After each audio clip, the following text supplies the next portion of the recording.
आणि ज्या दिवशी आपण भरती होतो त्या दिवशी आपल्या सेवानिवृत्तीची तारीख ही ठरलेली असते।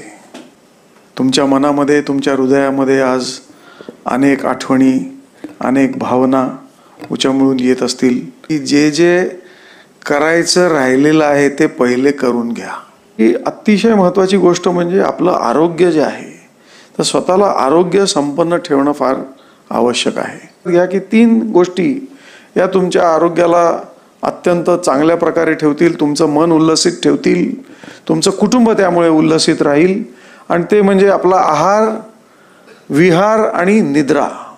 आहार म्हणजे आपण जे काही खातो तर ते सारखं आपल्याला घरात बसून कंटाळा म्हणून अगं हे करून दे ते करून दे असे काही त्रास देऊ नका। जेवढं मिळतंय तेवढं गपचूप खा आणि जेवढं कमी मिळेल तेवढं उत्तम, कारण पचनाचा त्रास कमी।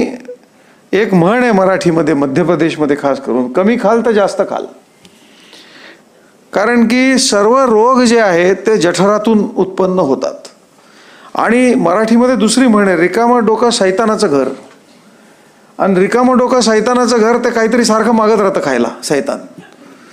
तर हे टाळलं पाहिजे। विहार म्हणजे व्यायाम, मग चालणं असेल, फिरणं असेल, धावणं असेल। एक मी तुम्हाला सांगू इच्छितो की वय हे डोक्यामध्ये असतं। त्यामुळे आता मी काय 58चा झालो, 60चा झालो, आता काही होत नाही हे जर तुम्ही स्वतःला म्हणाल तर त्याप्रमाणे तुमचं शरीर वागेल। त्याप्रमाणे तुमच्या शरीराने तुमच्या मनाला पण सूचना मिळेल आणि अधिक अधिक गोत्यात जाल तुम्ही। त्यामुळे स्वतःच्या वयाकडे लक्षच देऊ नका। जे काल करत होता ते आज करा आणि जे आज करत होता ते उद्या करा। त्याच्यामुळे तुमची तब्येत आणि तुमचं आयुष्य जे आहे ते अतिशय उत्तम राहील। आणि याच्याकरता अत्यंत आवश्यक आहे की एक रुटीन, एक दिवसाचं रुटीन सगळ्यांनी लावून घेतलं पाहिजे। आत्तापर्यंत तुम्हाला रुटीन लावायची गरजच नव्हती, आम्ही लावत होतो।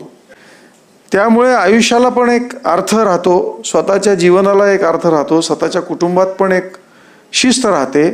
आणि या सगळ्याचा फायदा जो आहे तो आपल्या उत्तरार्धाच्या आयुष्यामध्ये चांगलं आयुष्य जगण्यासाठी होतो असं मला वाटतं। एखादा छंद जो तुमच्या मनाला तरबेज ठेवेल असा जरूर करा।